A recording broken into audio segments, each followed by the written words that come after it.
Ô, Vitor, bom, obrigada, nossa, brigadão, que Ah, honra, imagina. que prazer ter você nesse quadro, estou muito feliz, de verdade. O que me inspira muito na tua história e no da Paula, que eu sigo ela também, é a forma como vocês lidam com o que aconteceu. É, perfeito, Laís, porque essa sempre foi a proposta de quando a gente fala sobre esse assunto, não é para deixar ninguém triste, não é para ninguém ter pena da gente, mas sim mostrar como é que a gente superou isso, né? Tentar contribuir, porque tem quando a gente passa por uma tragédia dessa, a gente acaba entrando num grupo de pessoas que também passaram por aquilo e a gente começa a conhecer outras histórias. E uma história é, serve de incentivo, né? Aquele que já perdeu um filho, por exemplo, faz tempo, e tem tanta gente que está perdendo hoje, ontem, essa semana, perdendo filho, e às vezes chega mensagem para nós: olha, eu perdi um filho faz tantos dias ou faz tantos meses, e eu queria uma palavra de como vocês superaram isso, e então a gente acaba, assim como outras pessoas serviram de referência para nós, a gente espera também contribuir dessa maneira. É para isso que por isso que eu aceitei esse convite. Ah, que legal, que bom mesmo.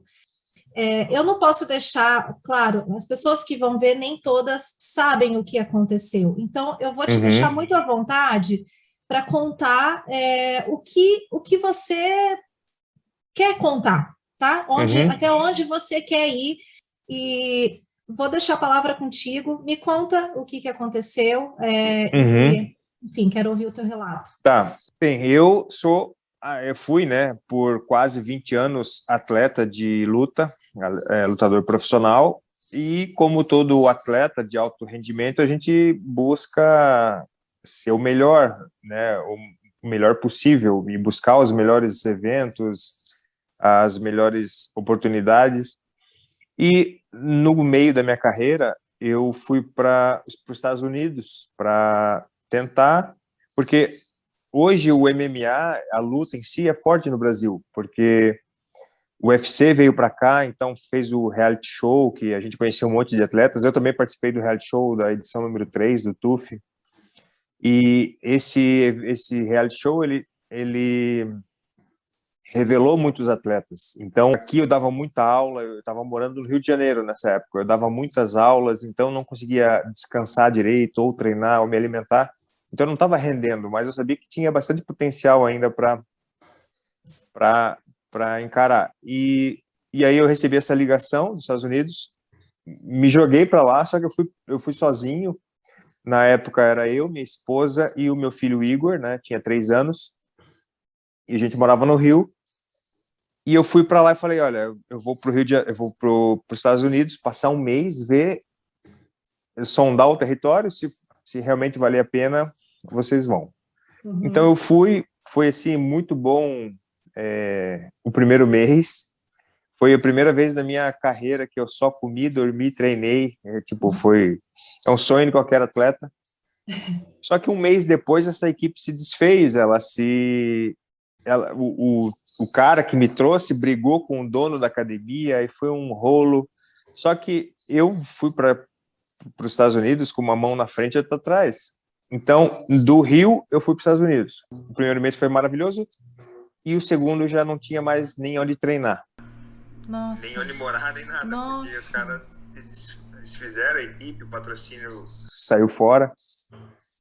E aí o dono da academia falou assim para mim, Vitor, você tem duas opções. Ou a gente paga a sua passagem de volta para o Rio de Janeiro, ou a gente paga a passagem da sua esposa e do seu filho para vir para cá. Né? Certo. Você dá aula aqui, tem academia aberta para você, pode treinar aqui. E aí eu falei com a Paula e a gente decidiu vir e ir para os Estados Unidos realmente. Então eu fiquei lá sozinho dando aula e tal, na correria, e eles aqui no Brasil ajeitando visto e tudo mais, vendendo as coisas, se desfazendo do carro, dos móveis. A Paula ficou na correria aqui durante 2 meses até conseguir ir para os Estados Unidos. E nós chegamos nos Estados Unidos, a gente não tinha uma casa, não tinha nada, e também não tinha grana para alugar. Aí o que aconteceu? O dono da academia nos ofereceu a uma parte da casa dele para a gente ficar enquanto a gente se restabelecia. Lá eles tinham uma casa grande, aí uma piscina no meio e uma edícula, né, que chamam aquele quarto, um quarto de hóspede, assim, só que fora da Uhum. casa, com banheiro e tal.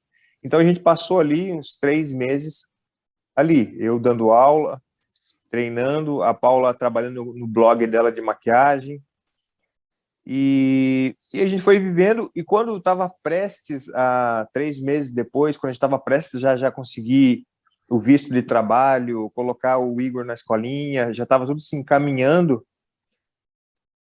aconteceu a grande tragédia.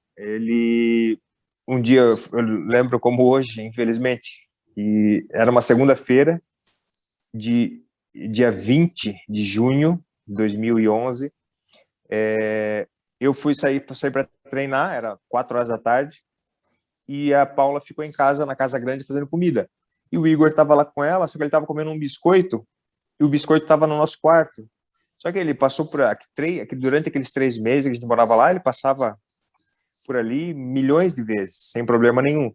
E Uhum. desse dia, ele foi lá buscar o biscoito, demorou para voltar, a Paula foi lá fora ver. Quando ela saiu, já viu o chinelinho dele boiando na piscina. E aí, aquela loucura que só a força de uma mãe, ela pulou na piscina sem saber que ele estava lá, buscou ele, começou a fazer os procedimentos, né, tentar reanimar ele. Aí foi aquela loucura. Até chegar a ambulância, levou ele para o hospital e dali mesmo naquela casa, a gente já foi para o hospital e ficou lá durante 4 dias, que era o tempo que ele ficou em coma, acompanhando tudo que os médicos faziam. Só que ao final de 4 dias, exatamente dia 24 de junho, que é o aniversário dele, quando ele fez aniversário, ele faleceu. Então, ele completou 4 anos e infelizmente faleceu. Eu li um relato da Paula também num site em que ela fala que vocês tiveram uma conversa com ele. Eu queria entender, Vitor, como foi essa conversa entre você e a Paula, até chegar nesse consenso, né? Nós passamos esses 4 dias praticamente sem dormir dentro do hospital. Foi os caras, o hospital era um bom hospital lá na Flórida e que eles liberaram um quarto só para nós dois. Então a gente ficou naquela expectativa, todo dia falava com os médicos e a gente foi descobrindo que ele tinha sofrido muito dano, né? Era uma época quente, até o médico falou que se fosse uma época mais fria, talvez o pulmão ainda conseguisse se recuperado, mas danificou muitos órgãos por conta da água. E a gente começou a entender que era muito difícil ele voltar. Se era possível que se a gente estendesse, fizesse de todos os esforços possíveis, o máximo que poderia acontecer é ele ficar ligado a um aparelho pro resto da vida. Porque ele estava bem. E aí a gente, como nós somos cristãos, a gente acredita muito na vida, na pós-vida, em outras vidas, a gente se fortaleceu muito nessa crença e a gente teve um sentimento que se é para ele ficar sofrendo, né, agarrado aqui sem poder fazer nada nessa vida, que ele parta com tranquilidade, porque ele deve ter um propósito muito maior. E foi assim, no outro dia o médico nos chamou e declarou a morte cerebral dele, né? Mas essas coisas acontecem bastante, né? Eu perdi meu pai com 15 anos, se eu não me engano, eu tinha uns 15 anos. Ele faleceu novo, com um aneurisma cerebral, com 43 anos. E ele Uhum. estava lá na Bahia, eu em Joinville, e foi o tempo de eu e a minha irmã chegarmos no hospital e ele falecer. Então, eu acredito muito nessas coisas, que o espírito, ele tem a sua hora certa e os anjos organizam da melhor forma para eles partirem. Depois disso, Vitor, vocês falam também de um tempo de luto, né? Que durante 2 meses foi um tempo que que vocês não conseguiam nem se organizar para entender como lidar com aquilo, né? Foi vocês estavam ali de frente para uma nova situação e, de certa maneira, vocês tinham que continuar. Então, eu queria entender, Vitor, como é que foi esse seguir em frente, quando vocês tomaram a decisão de seguir em frente, ela foi muito consciente? Esses 2, 3 meses que a gente ficou de luto, era meio que um choque, né? A gente entra em um choque, assim, numa situação psicológica que a realidade não vem à tona 100%, senão é um baque que a gente mesmo falece. A verdade, as coisas, a gente vai relembrando e sentindo aos poucos. Eu acredito que é um mecanismo de defesa do nosso cérebro. Então a gente fica aí no ar, a gente fica incrédulo ainda por 2, 3 meses até entender realmente o que aconteceu. E aí a gente não tinha nem pensava em nada, né? Só pensava em desistir. Mas depois desses 2, 3 meses que a gente começou a ter consciência do que aconteceu, a gente começou a pensar qual seria o próximo passo da vida, porque a gente estava numa situação diferente também. A gente foi para os Estados Unidos, Uhum.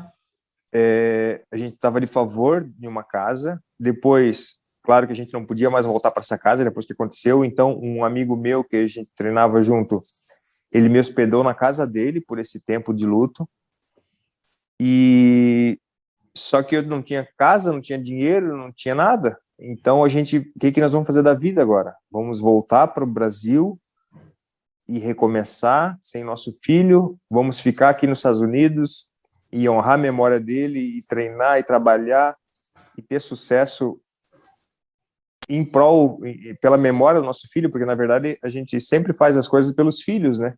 Eu fui para os Estados Unidos para uma vida melhor, para a gente dar uma educação legal para ele, uma qualidade de vida.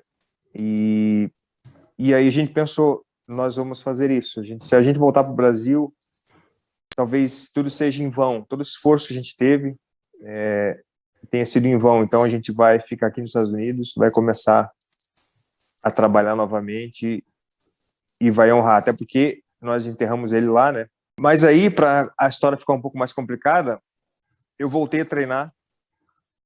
Uma semana depois, chegou uma carta da imigração e diz que o meu visto foi negado e eu precisava voltar para o Brasil.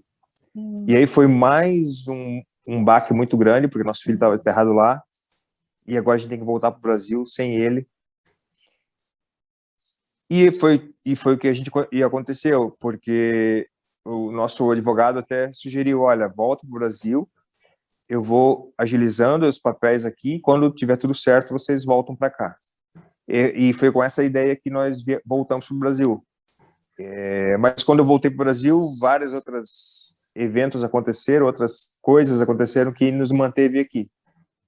Mas essa foi a virada da chave. A gente continuar firme para honrar a memória dele e para honrar tudo aquilo que a gente tentou para dar uma vida melhor para ele, sabe? Se a gente desistisse, seria em vão todo o esforço que nós fizemos.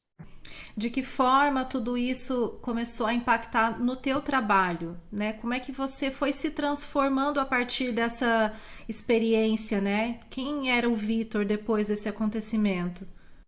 Eu meio que me tornei obcecado, né, pelo meu sucesso, porque era uma energia que eu precisava gastar. As pessoas entram em depressão, as pessoas ficam muito mal, a Paula ficou muito mal, mas eu tinha a luta para descarregar.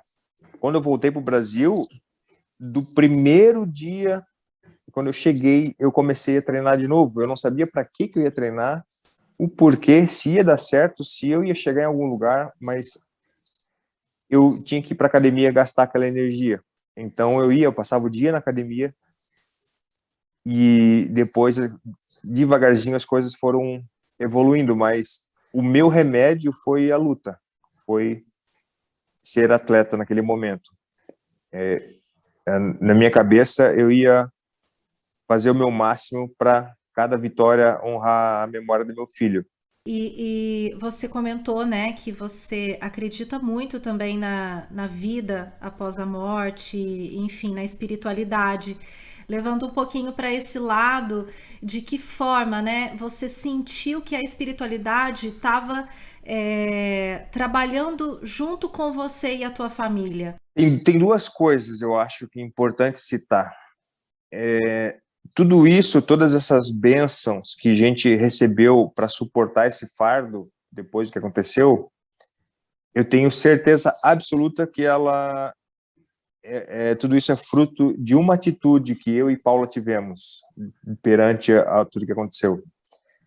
Jamais eu ou a Paula levantamos, abrimos a boca para culpar alguém, sabe? Eu acho que depois a gente foi vendo outros casos que a culpa, ou a culpa para si mesmo, ou jogada para o companheiro, é o que destrói 99% dos casais que sofrem uma perda.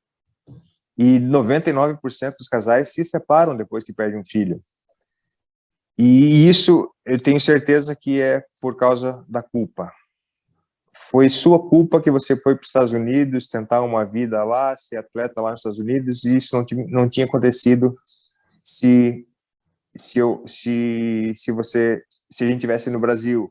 Ou eu poderia culpar ela, você não cuidou dele direito. Enfim, existe 1 milhão de possibilidades se a gente, com ódio no coração, querer culpar alguém para aliviar o fardo.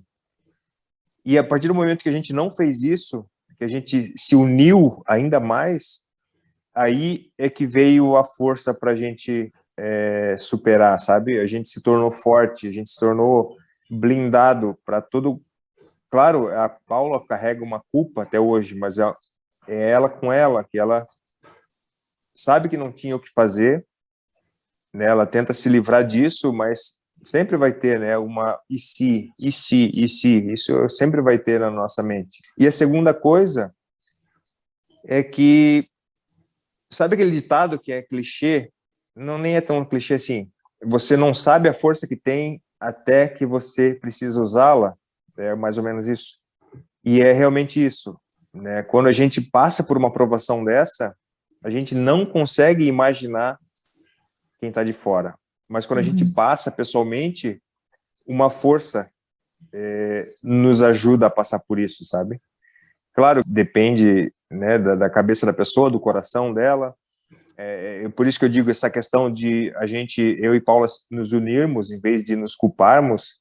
Isso fortaleceu muito as nossas energias. Inclusive, eu acho que isso, nossos corações estavam limpos um com o outro. Uhum. Então, acho que Uhum. isso facilitou demais. E quando a gente tem que passar por uma aprovação dessa, Deus ajuda, sabe? Ao mesmo tempo que ele tira, mas é por um aprendizado que a gente não sabe qual é ainda, só vamos saber daqui a um tempo. Uhum. Mas ao mesmo tempo que ele dá essa tarefa, ele ajuda a suportar.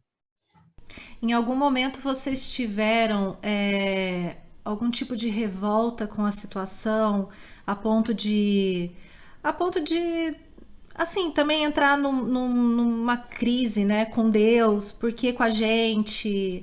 Vocês passaram por esse período também, Vitor? Eu não, mas a Paula passou. A Paula passou muito tempo de mal com Deus. Aham. Uhum. Eu não sei te explicar assim um processo, mas um pouco que eu vi, né? Um pouco que eu senti que ela quase não falava sobre isso, mas ela ficou bem descrente de tudo. E aos poucos ela foi absorvendo isso, e assim, aos poucos não, demorou alguns anos, mas hoje ela fez as pazes e, né? E aquele negócio, a fé, ela não é a razão, né? A gente não sabe o porquê aconteceu isso, né? A gente não sabe o que nós fizemos para merecer esse tipo de provação. A gente não sabe o que o Igor fez para merecer ficar nessa terra tão pouco tempo. Você, por algum momento, assim, também teve. a sensação de ter medo de perder a memória, de esquecer, não conseguir fazer a ponte ali entre continuar a vida e ter que deixar um pouco isso de lado ou colocar, engavetar, sabe? Colocar em alguma parte do teu coração para que vocês conseguissem seguir adiante. Essa é uma das tarefas mais difíceis. Voltar a ser feliz. Tem aquela questão da autopiedade, né? Que na verdade a gente não se permite por muito tempo ser feliz. Como é que eu vou ser feliz se eu perder um filho? Como é que eu tenho coragem de sorrir, né? Se acontecer uma tragédia desse tamanho? E por muito tempo a gente ficou assim. A gente ficava triste em ficar feliz. Era uma coisa louca. Um momento legal entre nós dois, ou uma ocasião, ou um presente que a gente ganhava, a gente não se permitia agradecer, ficar feliz por aquilo, porque não, a gente não tem o direito de ser feliz depois de perder um filho. Então, essas coisas, através dos anos, a gente foi superando. E Como, hoje, Vitor, como vocês conseguiram chegar nesse entendimento? eu acho que é o tempo, né? O tempo faz a gente amadurecer e perceber as coisas. Tudo, assim, as coisas começaram a mudar um pouco um pouco não, bastante, na verdade, quando a gente teve as nossas filhas, né? Um ano depois, a Paula engravidou da Nina, e Uhum. quando ela nasceu, ela foi restabelecendo essa felicidade, né? Porque, tudo bem, eu perdi um filho, mas agora não justifica eu ser uma pessoa raivosa, fria com a minha filha, né? Porque também é um ser humano, também é nossa filha. Então, isso foi amolecendo na gente, e ter a Nina foi um presente de Deus que nos fez começar a voltar a viver completamente. Você acha que em algum momento assim teve uma certa responsabilidade a mais em cima da Nina? A gente, assim, tudo Deus faz as coisas certas, né? Porque ela nasceu e ela cresceu uma garota muito cuidadosa. Ela Ah, mesmo, assim, ela só teve coragem de dormir na casa de uma amiguinha depois de 5 anos de idade. Ela era uhum. super apegada a nós, super cuidadosa, até hoje ela é muito cuidadosa. Ela tem medo de certas coisas e isso é bom demais para nós. Inclusive água, né, que hoje a água é um vilão para não para mim tanto, mas para Paula. Ela, assim, não a água do mar, ainda a água do mar ela consegue, porque tem as ondas, é outra cor, mas ela não pode ver uma piscina. E a Nina, ela cresceu tendo medo de água, cresceu ficando Ah, longe das coisas, então isso nos ajudou demais, sabe, aham. a conviver com isso. E hoje está muito mais tranquilo, mas a gente conseguiu cuidar dela da melhor maneira possível, sem colocar nenhum trauma nela, sem colocar nenhuma amarra que possa prejudicá-la. Aham. A gente comentou no começo da entrevista de que dia 24 de junho vai completar 10 anos desse acidente. O que vocês fazem quando bate essa saudade, sabe? O que vocês se apegam? Hoje a gente tem mais essa tranquilidade de, por exemplo, pegar fotos dele, recordar os vídeos. A gente parece que a gente sabia de alguma coisa, porque eu tirei foto e gravei vídeos desde o primeiro dia de vida dele. Sabe, a gente tem um arquivo gigante de fotos e vídeos. Isso é muito legal de ter, porque a gente consegue reviver tudo aquilo, né? É triste ainda, e no começo eu não conseguia. Fiquei um ano, assim, uns 2 anos sem ver foto dele, sem querer ver vídeo, porque aquilo me destruía. Mas hoje a gente consegue honrar muito mais isso, sabe? Conversar sobre fatos que aconteceram na infância dele.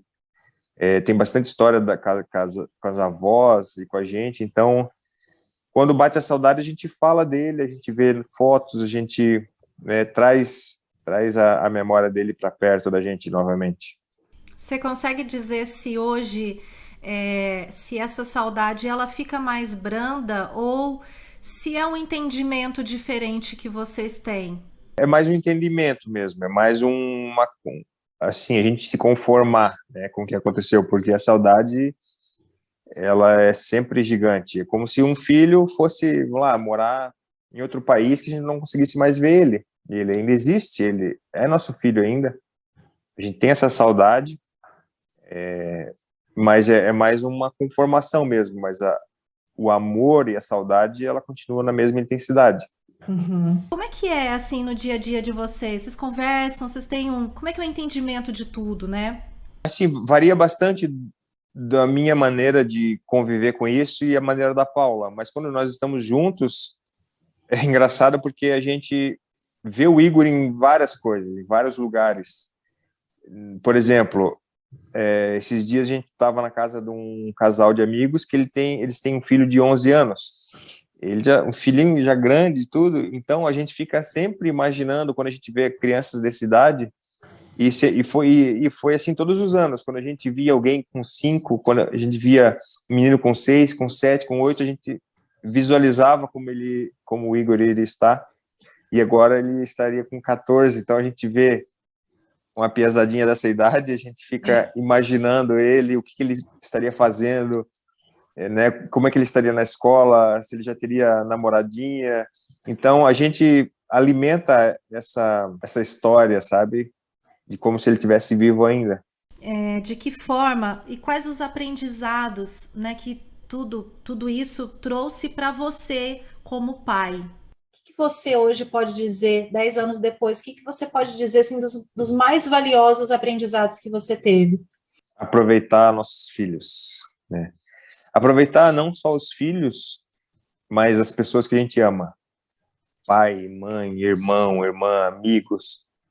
Porque essa vida é muito louca, a gente não sabe o que pode acontecer amanhã, a gente espera que nada aconteça de grave, mas, como diz a minha mãe, para morrer basta estar vivo, né? E às vezes não é morrer, às vezes é algum problema que não possa mais ver ou não possa mais conviver com a pessoa. Que mensagem você deixaria hoje para pais, né, que estão passando ou passaram por essa situação? É difícil, porque eu aprendi outra coisa com esse luto, uma coisa, que o que você falar não adianta, sabe? No momento que nós estávamos em luto, os melhores companheiros, os melhores amigos foram aqueles que entravam lá em casa e ficavam do nosso lado em silêncio, só compartilhando aquele momento, sabe? Porque nada que você vai falar para alguém que perdeu um filho faz sentido no momento. Então, não tem conselho que eu possa dar, vai passar, era para acontecer, tipo, nada disso funciona no momento desse. Assim, acho que também é muito importante a gente trazer que talvez se não fosse pela iniciativa consciente, talvez mesmo que seja o mínimo possível de consciência tua e da Paula, de seguir adiante, de honrar e tentar um outro entendimento, né, para que vocês continuassem levando a memória do Igor. Acho que se vocês não tivessem tido isso lá atrás também, talvez seria tudo muito diferente. É, exatamente. Antes mesmo da morte do Igor, eu era um cara que aprendia muito, eu aprendo ainda hoje muito com os erros dos outros. Por exemplo, eu não preciso me machucar pulando de um prédio, porque eu já vi que se pular de um prédio se machuca. Ou, sabe, são coisas que eu vejo, eu aprendo com os outros, e esse tipo de tragédia também, a minha missão é que outras pessoas aprendam com nós, né? Eles não precisam passar pelo mesmo sofrimento para aprender que tem que ser mais grato pela vida, aprender que tem que dar atenção para o filho, aprender que, sei lá, né, dar mais amor, não brigar por besteira. Então, com certeza, essa nossa atitude, a ideia é realmente servir como referência para outras pessoas não precisar passar por isso. Eu acho que essa é a razão do mundo. E é engraçado tu falar isso porque eu tenho uma frase que eu anotei aqui que eu vi esses dias, olha só. O lado incrível da tragédia é quando você sobrevive, começa realmente a ser grato e apreciar os momentos sem tragédia. Né? Até que a vida te dê uma boa porrada, você não vai sentir a diferença. Nossa. Então, né, só você estando lá no fundo do poço é que você consegue perceber o quanto a sua vida é boa. Então, mas não é obrigado, você não precisa estar no fundo do poço para ter aquele estalo, né? Já tem agora, saiba que existe um fundo do poço, sabe que não é nada legal estar lá, então aproveite e seja grato enquanto você está por cima, né? Como é que estão os teus projetos profissionais? O que você anda fazendo aí, Joinville? Como é que estão as coisas por aí? Eu parei de lutar em 2000 e estamos em 2020, começo de 2019, e eu voltei para Joinville, né? Depois eu passei 8 anos no Rio. Depois que eu voltei dos Estados Unidos, eu passei 8 anos no Rio. E a gente voltou para cá. A Paula abriu a clínica dela. Eu abri minha academia de luta e também logo depois eu assinei contrato com o UFC novamente, mas não como lutador, mas para ser analista de luta. Então eu faço vídeos analisando as lutas do UFC. Fala turma, Vitor Miranda na área. Olha que beleza, mais um cinturão para o Brasil, um cinturão muito esperado e altamente merecido. Charles do Bronx, guerreiro, trabalhador, humilde, que vem trabalhando por anos e anos para essa conquista e no UFC 262 veio ao coração. Tem o meu canal do YouTube também. O Big Brother Brasil é uma farsa? Não sei. Me coloca para participar em um que aí eu vou poder dizer. Tem uma empresa de produção de vídeo para clientes, empresas e clientes também para fazer vídeos institucionais. Que legal! E aí estamos na lida. Nossa, Vitor, obrigada, de verdade. Obrigada mesmo. Sucesso para vocês. Laís, o prazer aí. é meu. Então tá. Espero que tenha ajudado, espero que muitas pessoas que assistirem dêem uma pontinha de esperança, né? E aqueles que está tudo bem, que sejam gratos cada vez mais pela vida. E é isso aí. Deus abençoe bastante você e a tua família aí, Amém. Viu?